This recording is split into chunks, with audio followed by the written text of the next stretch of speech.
Assalamualaikum warahmatullahi wabarakatuh. Waalaikumsalam warahmatullahi wabarakatuh. Selamat sore, Bapak Ibu yang saya hormati, Pak Heru Wijanto. Kemudian Bapak Ibu yang hadir pada breakout room sore hari ini dalam acara sosialisasi Gemastik untuk tahun 2024 di bidang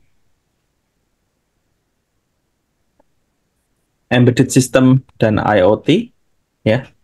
Kemudian untuk terkait dari agenda pada sore hari ini, nanti akan disosialisasikan oleh Pak Heru, nggih. Mohon maaf, nggih. Karena kalau untuk di jadwalnya Pak Lugit, Prof Lugito.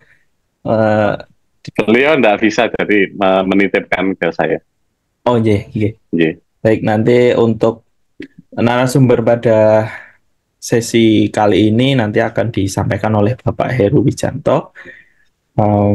Untuk nanti untuk acaranya, untuk sebelumnya perkenalkan juga, nama saya Febri Putra Rohim, Bapak Ibu. Saya dari PIC untuk Divisi 9, dan nantinya untuk pagelaran yang ada di Gemastik di UNES PIC, sebagai PIC saya juga untuk di Divisi 9 kali ini. Kemudian mungkin untuk mempersingkat waktu ya Pak Heru, mungkin bisa langsung saja untuk kita mulai untuk acara pada sosialisasi di bidang Divisi 9. Untuk waktu dan tempat, saya persilahkan kepada Pak Heru Wijanto. Iya, matur sangat Pak Febri Putra Rohim, STMN. Jadi salam kenal Pak Febri, matur sangat. Salam Saya, kenal Pak Heru. yang saya hormati Pak Febri juga para dosen pembina dan para mahasiswa yang hadir. Juga tentunya rekan kita dari BPPI, ada Pak Topan ini, yang juga bersama kita. Jadi alhamdulillah kita bisa lanjut sekarang ke sesi sosialisasi divisi ya, uh, yaitu untuk divisi Piranti Cerdas, Sistem Bernama dan IoT. Ini apresiasi untuk UNES, sosialisasi yang sudah melibatkan para PIC dengan rapi. Yang ini improvement betul ini Pak Febri. Sebelumnya kita belum ketemu gitu ya. Ini sekarang sudah langsung ketemu dengan PIC. Atau sangat. Sama-sama Pak Heru. Nah ini mohon izin share.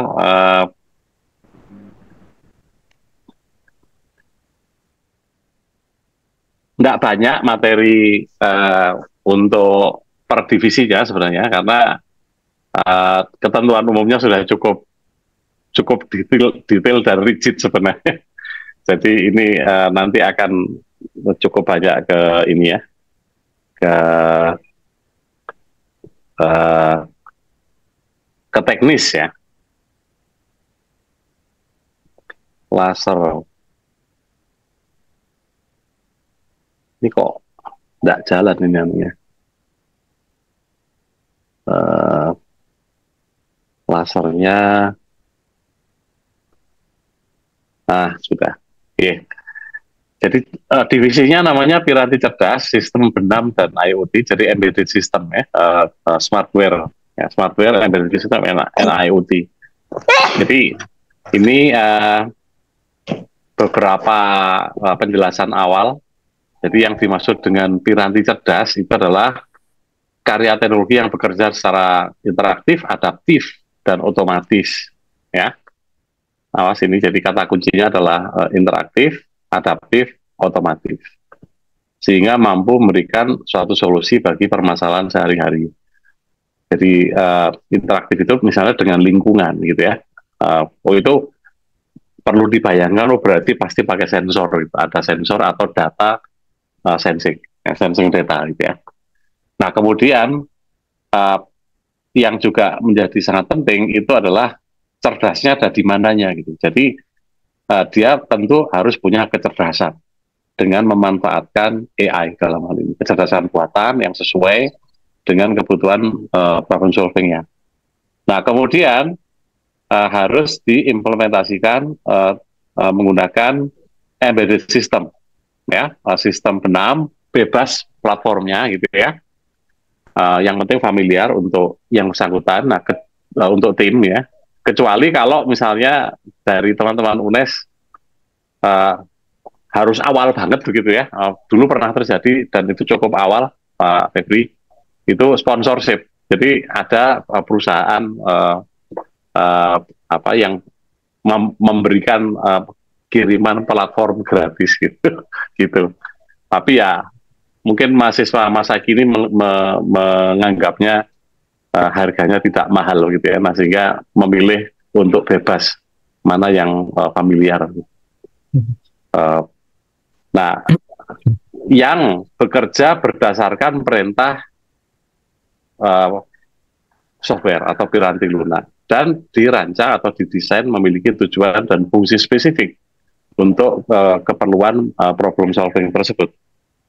Nah, kemudian IoT, Internet of Things, itu adalah konsep tentang objek tertentu yang memiliki kemampuan untuk mentransfer data melalui jaringan tanpa memerlukan adanya interaksi dari manusia ke manusia maupun dari manusia ke perangkat komputer. Ya, jadi tiga ini menjadi kata kunci dari judul divisi. Nah, sehingga sesungguhnya permintaan dari karya pada divisi ini adalah harus merupakan satu piranti yang sekaligus menerapkan tiga elemen teknologi di atas secara keseluruhan, ya, secara sekaligus. Biasanya kalau misalkan hanya dua dari tiga, apalagi satu dari tiga, atau nggak ada tiga-tiganya, maka dianggap bukan ranahnya lomba ini begitu, atau dalam penilaian akan diberikan judgment atau penilaian yang tidak maksimal gitu. Tapi apabila ketiga elemen teknologi ini di dalam perancangan itu terarrange atau terangkai dengan baik, ya, khususnya dia nyambung secara logik dengan permasalahan dan problem solvingnya. Jadi hindari kenaifan gitu ya, hal-hal yang naif dalam berinovasi begitu ya, termasuk dalam hal adaptabilitas, kemudian keekonomian dan lain-lain, itu insya Allah akan menjadi kunci keberhasilan dari tim, ya. Jadi tidak dibuat-buat begitu ya, dan tidak naif gitu.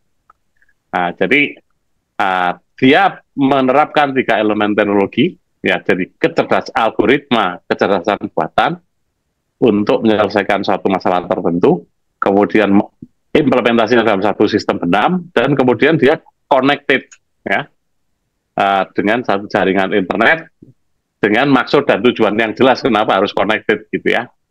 Nah, ini untuk mengetahui dan memberikan respon adaptasi dengan lingkungan sekitar, ya. Demikian. Nah, ini adalah bidang lombanya. Nah, tema gemastiknya seperti ini, yaitu TIK untuk peningkatan layanan publik menuju masyarakat Indonesia sejahtera. Bidang sasarannya kaitkan dengan SDGs, Sustainable Development Goals, sehingga area implementasinya sesungguhnya sangat luas seperti ini. Nah, ini mau dipilih salah satu juga banyak masing-masing yang bisa diinovasikan begitu ya. Masalahnya nggak kurang banyaknya gitu ya. Kemudian juga tidak kurang dibutuhkannya solusi yang cemerlang gitu ya, untuk masing-masing area implementasi ini. Nah, kemudian lombanya terdiri dari dua babak. Saya akan jelaskan masing-masing babak. Babak pertama adalah babak penyisian. Ini ada tagar satu ini karena memang ada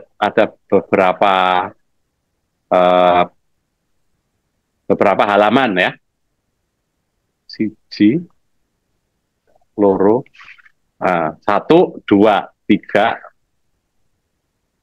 Oh ini harusnya ini ya, berapa? Satu, dua, tiga. Ini harusnya tiga ini. Kemudian ini 4. Bapak penyisiannya agak panjang ini. 5. Ya ini buku panduan ada ya. Saya memindahkan saja. Babak final 1, 2. Nah, babak finalnya pendek. Nah, yuk kita ke babak final. Babak penyisian ya.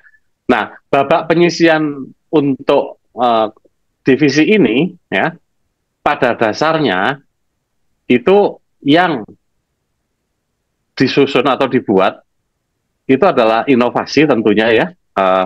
Namun pada tahap proposal ya, pada tahap masih pengembangan, belum selesai gitu. Dan ini bentuknya adalah makalah dan video. Jadi deliverables-nya itu adalah ini nanti, makalah dan video.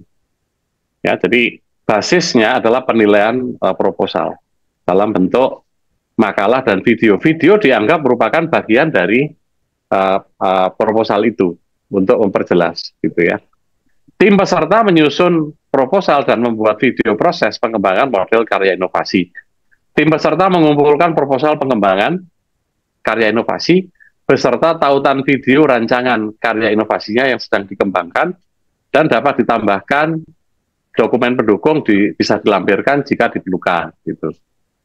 Nah, jadi tidak ada acara mengupload file video, tetapi tautannya yang ya. Jadi linknya yang didaftarkan nanti, dimuatkan, dituliskan di aplikasi pendaftaran, ya sehingga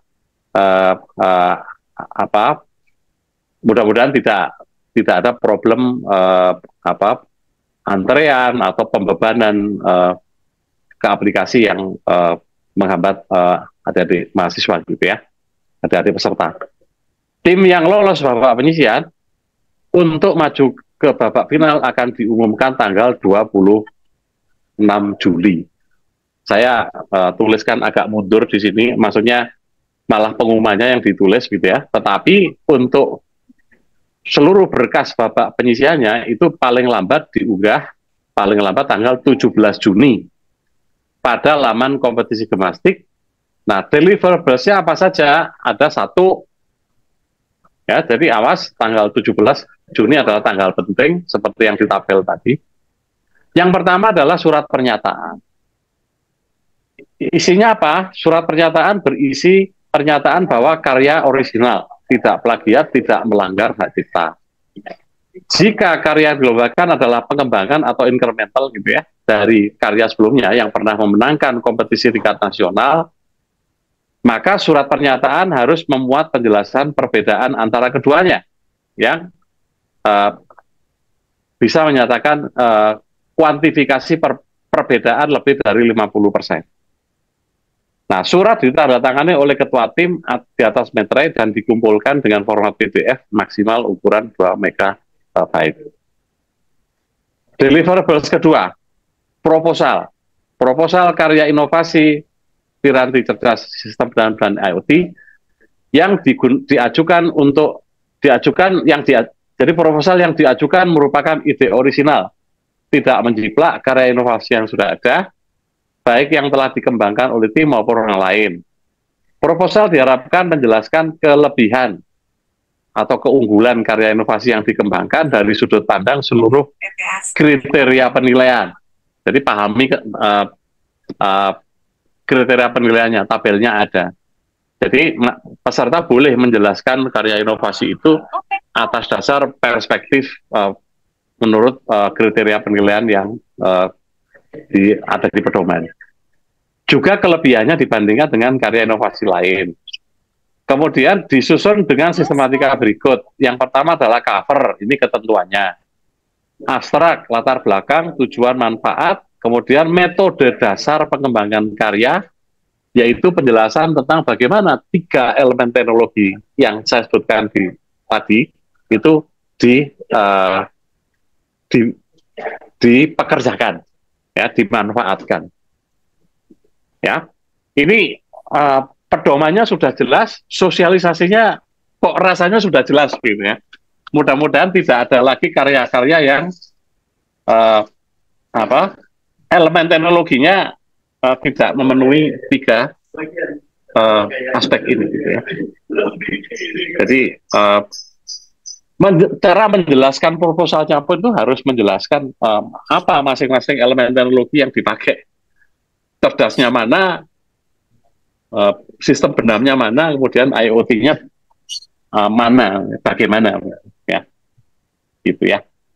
Nah, kemudian yang berikutnya adalah proposalnya memuat desain model atau prototype, kemudian analisis fungsional, cara kerja, kemudian performance-nya juga. Kalau masih proposal ini belum tersedia kinerjanya, ya harapannya seperti apa, begitu. Rencana implementasi dan perkembangan pengerjaan, foto dan penjelasan hasil implementasi, mock-up, prototype model pada progres 50%. Kemudian link video proses pengembangan karya inovasi. Kemudian daftar pustaka. Proposal maksimum 30 halaman, dan ini judulnya juga, file naming-nya juga dimohon untuk menyesuaikan. Kemudian ukuran tidak melampaui 8 MB, harus PDF, ya, tidak diperkenankan di zip atau RAR atau apa. Ya, ini gunanya adalah untuk memudahkan semuanya mudah bekerja, begitu ya. Kalau PDF itu diklik langsung buka, gitu ya, jadi nggak ada proses apapun lagi. Nah, kemudian deliverables yang, nah ini keliru meneh, nomornya ini harusnya nomor 3 ya, video ya. Deliverables berikutnya adalah video. Oh, ini otomatis. Berarti harus saya, mohon maaf ya, ini dibetulin sekalian.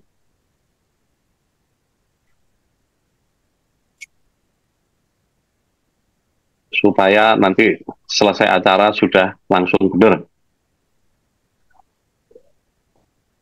Deliverables berikutnya adalah video.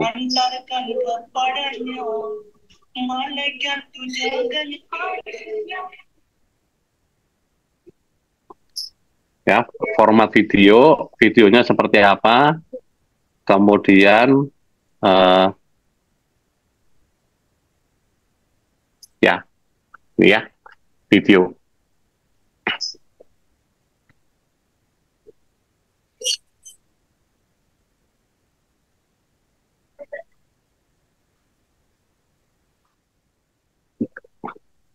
Kalau ini tidak, saya slideshow masih terlihat dengan jelaskah?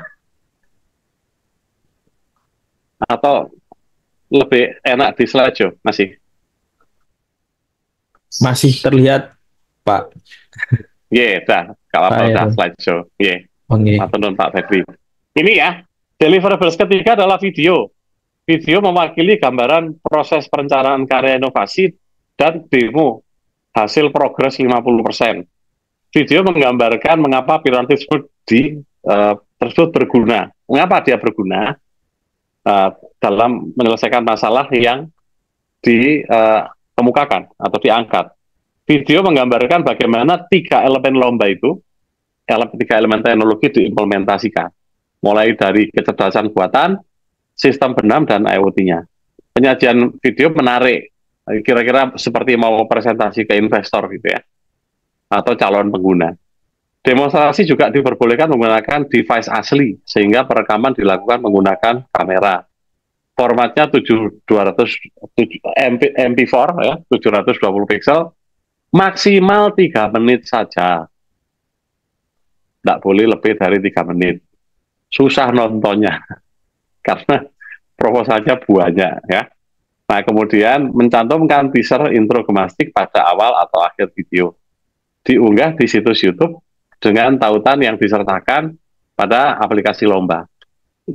Dikasih judul, ya. Jadi ada file naming di video YouTube-nya. Nah, kemudian berikutnya adalah setelah diumumkan para finalisnya, maka karena progresnya tadi masih 50%, maka yang perlu dilakukan adalah penyempurnaan atau penyelesaian sampai 100% oleh para peserta. Jadi pendaftaran ulang kepesertaan babak final dan unggah dokumen babak final, semua tim finalis itu dilaksanakan pada tanggal 18 sampai 2 September ya, pada laman kompetisi gimnastik. Nah, deliverables-nya apa saja? Ada 7. Ya, ada 7. Satu adalah video profil karya. Ini yang 60 detik tadi. Jaga-jaga kalau tim menjadi juara 1. Nanti diputar pada saat penganugerahan hadiahnya ya, atau pengumuman kejuaraan, penganugerahan juara. Kemudian makalah ya, mengacu pada persyaratan umum nomor 10.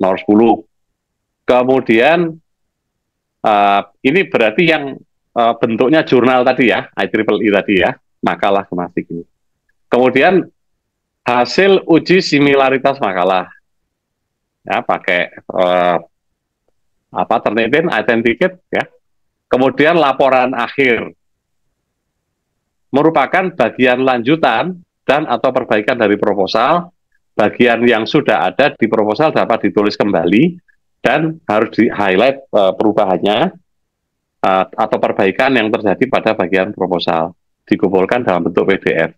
Jadi ini yang full report, sedangkan makalah yang nomor 2 ini adalah yang akan dimuat di jurnal gimnastik atau buletin tadi ya. Nah, kemudian hasil uji similaritas ini juga silakan mandiri dilaksanakan oleh peserta bersama perguruan tinggi. Kemudian bukti pendaftaran hak cipta ya.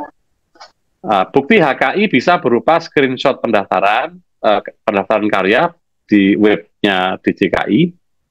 Nah, akan lebih baik lagi poin plus kalau sudah berupa sertifikat HKI. Ya, ini juga tidak lama. Kita tahu prosesnya nggak lama untuk sertifikat. Tapi ya memang nggak dadakan ya. Jadi diurus saja. Nah, kemudian file presentasi. Ya, dilaksanakan dengan kegiatan. Jadi babak final itu dilaksanakan luring dengan 2 kegiatan, yaitu sesi presentasi dan demo karya, serta sesi tanya jawab dengan dewan juri. Nah, file presentasinya itu diunggah ke laman kompetisi gimnastik dalam bentuk PDF 8 mega. Ada file namingnya ini ya. Presentasi dalam PDF dan tidak diperkenankan untuk dilakukan kompresi zip dan RAR ya. Jadi presentasinya pakai PDF nanti. Ke aplikasi itu tinggal dibuka oleh panitia gitu ya. Gitu. Kalau ada yang khusus-khusus sih diizinkan gitu ya. Jadi misalnya presentasinya memang esensial ya untuk ada multimedianya misalnya. Itu boleh. Tapi dengan komunikasi dengan panitia sebelumnya pada saat technical meeting ya. Tapi kalau biasa-biasa aja ya pokoknya selesai di technical meeting lah gitu ya, persiapan presentasi itu supaya besoknya itu lancar. Presentasinya luring, babak final dilaksanakan secara luring, setiap finalis dialokasikan waktu 25 menit, yaitu 10 menit presentasi dan demo, terserah baginya. Mau 7 dan plus 3 boleh, 8 plus 2 boleh, 5 plus 5 juga boleh. Nah, kemudian 15 menit tanya jawab oleh tim juri. Peserta wajib mempersiapkan kode sumber atau source code ya dari karya inovasi apabila juri meminta untuk ditampilkan. Ya. Urutan presentasi nanti pakai undian pada saat technical meeting nanti bersama Pak Febri juga ya.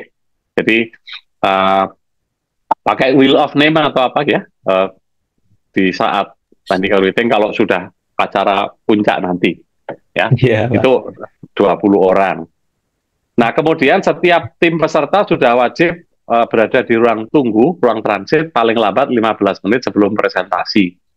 Nah, ini untuk divisi ini, Pak Febri, nanti akan membutuhkan ruang transit yang menurut saya atau pengalaman yang sudah-sudah itu kita mohon untuk bisa menampung sampai 2 atau 3 tim.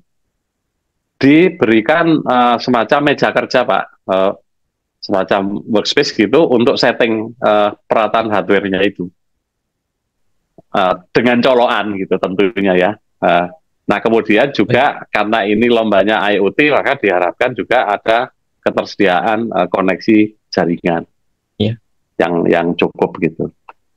Ya, baik Pak Heru. Gitu. Nanti saya tuliskan di ininya Pak Febri di tabel requirement.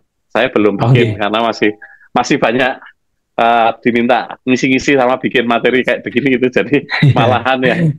Tapi kan masih lama banyak tugasnya Pak Heru. Masih lama nanti.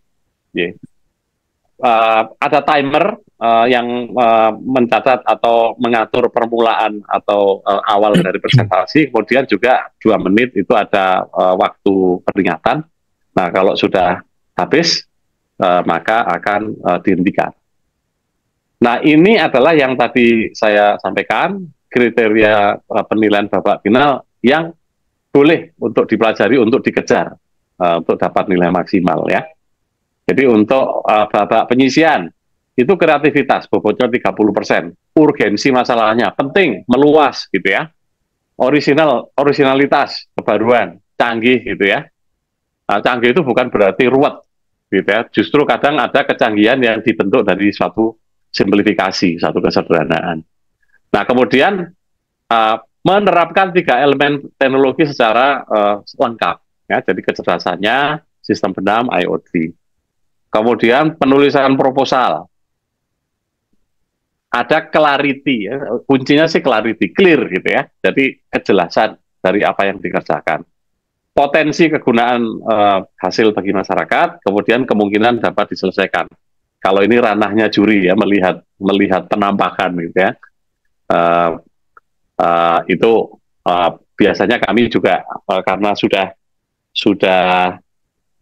sama-sama lama ya, biasanya selisih penilaiannya nggak banyak ya. Bahkan ketika menilai yang butir 3 dan 4 itu nggak banyak. Jadi kami pakai skala 7 tadi, 1, 2, 3, 5, 6, 7, 4 nggak ada gitu ya. Itu nanti dikalikan dengan bobot ini gitu ya. Jadi ini kan total bobotnya kan 100, nilai maksimalnya 7, jadi nilai total itu 700. Kalau sempurna gitu ya, sempurna tapi sampai saat ini belum ada peserta yang dapat nilai 700 ya. Nah, kalau babak final ini 100 dikalikan 7 juga 700 juga begitu ya. Nah, ini sudah intinya sudah ke arah hasil ya, hasil. Jadi kecerdasan pirantinya seperti apa, kompleksitas, problem solving, fungsionalitas, rancangan model itu sudah rapi, bukan yang apa masih semerawut gitu ya, atau masih rawan dengan hukum gravitasi. Maksudnya jatuh dikit akan ambiar gitu. Nah, kemudian efektivitas, efisiensi, adaptabilitas, kemudian presentasi dan demo karena nanti ada presentasinya. Jadi adik-adik mahasiswa, presentasi yang baik itu penting begitu ya untuk mendukung banyak hal ini gitu ya, termasuk demonya begitu. Kadang ada yang presentasinya itu pakai drama, maksudnya drama dalam tanda kutip. Oh ini alat kesehatan, nah yang bersangkutan mengenakan busana kesehatan, boleh ya, boleh, tetapi itu tidak menjadi kunci kemenangan. Jadi untuk nambah nilai boleh gitu ya.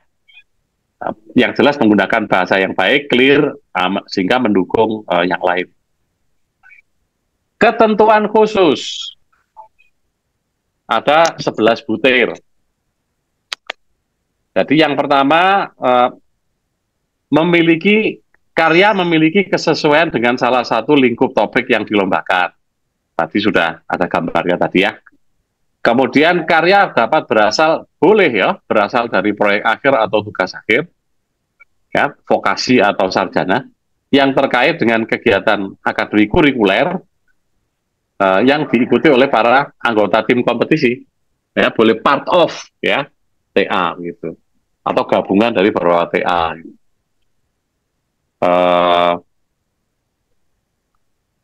Kemudian kalau satu TA bagaimana, satu tugas akhir, Anda akan kerepotan mengatur ininya ya. Ini kan dipublish gitu. Nah nanti jadi kemudian, wow, yang TA jadi nggak dipublish, disembunyikan gitu supaya nggak terkena gitu. Jadi bagusnya adalah gabungan beberapa TA gitu ya. Atau TA-nya berat Pak, itu yang dilombakan hanya bagian kecil atau sebagian dari TA. Karya yang disertakan dalam kompetisi dapat merupakan hasil dari kegiatan yang sudah berjalan, proses penelitian dan pengembangannya. Ya, kita menyadari bahwa ada kultur ilmiah yang dikembangkan di kampus-kampus gitu. Jadi tidak harus sesuatu yang dimulai dari nol, tapi Anda sudah mengembangkan sekian persen gitu. Tapi kalau sudah publish, sudah pernah ikut dilombakan, awas, perbedaannya 50% minimal gitu ya. Tapi mengembangkannya itu boleh dari tahun kemarin, belum dipublish, belum dilombakan, baru sekarang mau diikutsertakan, boleh. Tahun lalu itu kapan? Bukan bertahun-tahun ya, 8 bulan yang lalu itu juga setahun yang lalu, tahun lalu. Setiap tim hanya boleh mengajukan satu buah karya piranti. Karya piranti belum pernah terpublikasi baik secara komersil maupun non-komersil kepada khalayak umum. Piranti dapat dijalankan pada platform umum tanpa tambahan perangkat keras khusus. Karya piranti yang diajukan merupakan ide orisinil, tidak menjiplak aplikasi yang sudah ada, tidak mengandung sara. Jika karya sifatnya incremental, ya, peserta harus menjelaskan kepada juri mengapa karya tersebut diikutsertakan dan pembaruannya apa saja dari sebelumnya. Keputusan juri tidak dapat diganggu-gugat bersifat mutlak. Peraturan yang belum tercantum akan ditambahkan di kemudian hari bila diperlukan. Saya kira sudah cukup yang saya sampaikan, tidak lebih tidak kurang dari yang tercantum di buku pedoman. Demikian Pak Febri dan adik-adik sekalian, Bapak Ibu yang hadir. Pak Tulun. Baik, terima kasih banyak Pak Heru atas penjelasannya. Ya, kurang lebih untuk sosialisasi di bidang divisi 9 ya, piranti cerdas, IoT, dan sistem benam kurang lebih secara umum sama ya dengan yang tadi sebelumnya dijelaskan juga oleh Pak Heru di pertemuan Zoom utama tadi. Mungkin Bapak Ibu yang hadir pada Zoom kali ini apapun dari mahasiswa mungkin ada yang ingin ditanyakan.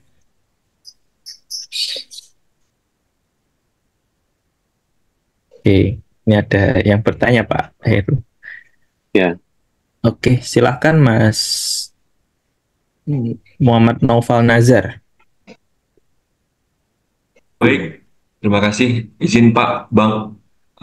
Yang pertama terkait ketentuan umum dan ketentuan yang khusus. Tadi saya udah coba ikutin sosialisasinya dan belum menemukan nih Pak aturan yang dimana mahasiswa itu hanya bisa mengikuti satu divisi perlombaan. Nah, itu memang tidak ada atau dikembalikan ke perguruan tinggi masing-masing. Itu yang pertama. Kemudian yang kedua, untuk divisi piranti cerdas ini sendiri, untuk demonstrasi final itu kan bawa prototype. Nah, untuk prototype ini kira-kira ada nggak standarisasi aman, kata aman dari Dewan Juri terkait produk yang dibawa atau hasil prototipe yang dibawa nih fungsionalitasnya udah berapa persen gitu. Mungkin itu aja. Terima kasih. Nah, pertanyaan yang kedua tadi apa? Aspek keamanan atau safety atau apa? Bukan, maksudnya standarisasi produk ini layak untuk didemonstrasikan atau prototipe ini layak untuk fungsionalitas. Ya. Ketuntasannya sudah sampai mana gitu ya, progresnya gitu ya. Ya Pak. Oke. Untuk pertanyaan pertama dulu, mau dikumpulin dulu apa langsung? Mungkin langsung saja ya Pak Heru. Iya, karena monggo. belum ada tanya yang lain. Mungkin Bapak Heru bisa menjelaskan terkait pertanyaan pertama, apakah mahasiswa bisa mengikuti multiple divisi kalau yang tadi Ya, saya ya. yang saya dengar. Kemudian dari pertanyaan kedua tentang standarisasi dari prototipe yang dibawa. Sejauh mana mungkin standarisasi yang harus apa namanya yang ditentukan oleh panitia mungkin gitu, Pak. Ini saya mute dulu. Baik. Kalau yang untuk divisi ini kan sudah jelas ya bahwa satu tim hanya boleh artinya Satu. di lomba ini itu satu satu satu uh, uh, apa satu tim hanya boleh mengirimkan satu karya gitu ya. Nah itu kalau perguruan tinggi mengikuti atau mengirimkan lebih dari satu tim boleh 10 tim boleh 10 tim per divisi dari satu perguruan tinggi. Tapi satu tim itu harus satu karya ya. Nah kalau lintas divisi boleh nggak? Nah ini ada di sini di FAQ. Jadi FAQ yang halaman 20 pedoman memang tidak saya kutip tadi. Ya, di sini. Nah ini ya.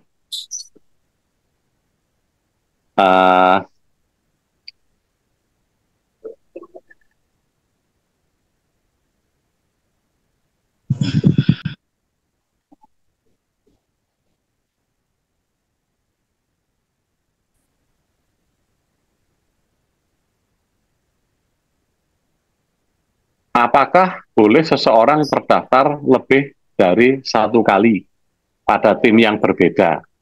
Jawabannya boleh. Tetapi satu peserta hanya boleh satu kali menjadi ketua tim. Begitu ya. Jadi di tim lain dia tidak boleh jadi ketua juga. Ya, jika ingin mendaftar kompetisi lain dengan tim yang berbeda, yang bersangkutan harus menjadi anggota tim. Nah, apabila seseorang terdaftar pada 2 tim atau lebih, nah ini konsekuensinya ya, meskipun dibolehkan, namun apabila seseorang terdaftar pada 2 tim atau lebih masuk ke babak final, kemudian jadwal kompetisi kedua timnya itu pada kedua divisi yang berbeda tadi bersamaan, panitia tidak bertanggung jawab untuk mengubah penjadwalan kompetisi. Jadi tidak boleh minta fasilitas. Ya, Pak, saya bentrok. Ternyata setelah diundi bentrok dengan harus presentasi di divisi lain gitu. Itu tidak boleh dilakukan. Ya, apalagi kalau bentroknya dengan divisi 1 sama divisi 2 itu kan seharian ngedul gitu ya. Gimana caranya kan gitu kan. Gimana caranya. Divisi 3 juga begitu, sibuk gitu. Kalau yang 4 sampai 3 itu kalau sudah hari presentasi ya memang tinggal giliran presentasi. Gitu ya, jawabannya jelas ya? Jelas ya?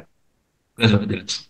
Tidak solutif, tapi jelas gitu. Maksudnya ya caranya untuk terhindar dari benturan dengan ketentuan itu seperti apa? Itu dipersilahkan perguruan tinggi. Nah, kemudian ketuntasan untuk didemokan. Ya, itu juga tentu yang terbaik adalah yang ideal itu yang sudah rapi ya, meskipun itu tidak harus sampai pada suatu tahapan yang siap mass product ya. Tapi silakan diukur sendiri begitu ya. Kalau set up-nya itu masih susah banget berjam-jam itu berarti ya gimana wong di ruang transit paling-paling tidak lebih dari setengah jam. Ya. Ya, yang kira-kira memang sudah bisa memberikan impresi, sudah cukup rapi begitu ya. Pak, kalau sudah dikomersialisasi bagaimana? Ya, sarannya cuma 2 aja, belum dipublikasi dan belum pernah diikutkan lomba. Ya, nah kami pernah menggugurkan itu karya yang sesungguhnya sangat baik, tapi setelah dilacak di berita muncul pernah ikut kompetisi lain, repot itu, pernah juara di kompetisi lain. Ya terpaksa digugurkan. ya, di Gemastik ini dan di lomba lain saya pernah melakukan itu gitu. Lebih bikin nggak enak lagi itu karena timnya nggak menjelaskan, sehingga artinya kan seolah-olah kan ini kalau nggak ketahuan lumayan gitu kan, padahal nggak ketahuan di babak final itu punya risiko kalau ketahuan di hari-hari lain selanjutnya begitu. Itu kan yang kena banyak pihak begitu. Yakinlah bahwa yang kena banyak pihak, nggak cuman Dikbud Ristek dan para jurinya, tapi juga kampus Anda gitu ya, kampus yang bersangkutan gitu ya, termasuk reputasi pribadi yang bersangkutan gitu. Jadi saya kira keautentikan atau sesuatu yang genuine itu akan lebih indah gitu ya, kira-kira seperti itu. Demikian. Jadi batasannya tidak ada batasan yang tegas ya, Mas Noval ya. Jadi cukup rapi, fungsionalitasnya cukup jelas begitu. Kemudian nggak ambiar, protol masih jumper sana sini. Wah itu setupnya perlu 2 hari ya, repot, tapi nggak pulang-pulang dari kampus UNES. Panitianya sudah bubar. Tapi gini, jadi misalnya hardware-nya gede banget, itu nanti ada 2 kemungkinan ya, atau berapa kemungkinan lah, nggak cuma 2. Jadi kan ada ruang penjurian, itu kalau barangnya, hardware-nya itu cukup kecil, portable, ya dibawa ke ruang penjurian. Kalau enggak, apakah sampai di ruang transit, kami yang nengok ke ruang transit. Atau bahkan bisa nyampe Semarang, bisa sampai ke halaman. Motor misalkan, atau mobil, otomotif gitu ya.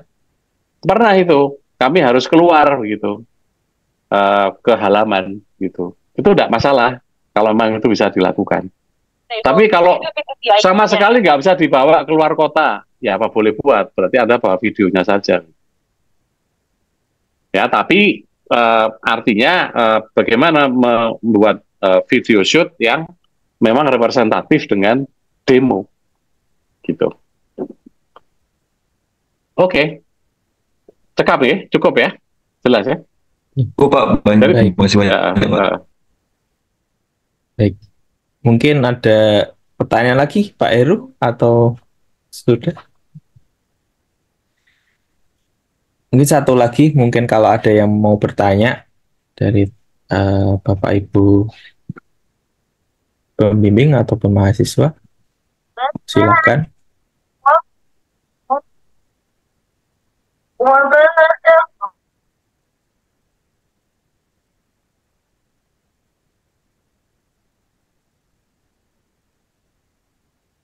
Atau sepertinya sudah cukup ya Pak Heru? Alhamdulillah, kalau sudah cukup. Dan nanti kan masih bisa bertanya, Pak Febri bisa membantu ya, berkomunikasi nanti dengan peserta juga, kalau ada pertanyaan atau dengan ditanyakan ke PBTI. Gitu. Nanti kita bikin grup ya Pak Febri ya, sama kalau jurinya sudah ditetapkan untuk fasilitasi para peserta. Terima kasih banyak Pak Febri dan juga yang sudah hadir di breakout room ini. Ada sebanyak 62 lagi ya sisanya itu. Iya. Baik Pak Heru, atas penjelasannya di sosialisasi di Divisi 9, terima kasih banyak. Dan terima kasih kepada Bapak Ibu pembimbing mungkin dan beberapa mahasiswa yang sudah hadir pada breakout room hari ini. Kurang lebihnya untuk penjelasannya sudah cukup ya. Nanti untuk buku panduan mungkin bisa dipahami lagi, apabila ada yang bertanya mungkin bisa ditanyakan di kontak personnya di Gemastik tahun 2024 ini. Baik, kurang lebihnya mohon maaf Pak Heru dan Bapak Ibu semua. Terima kasih atas partisipasinya. Semoga penjelasan atau sosialisasi sore hari ini bisa melancarkan untuk nantinya kita bisa bertemu di babak final di UNES gitu ya. Ya. Baik, untuk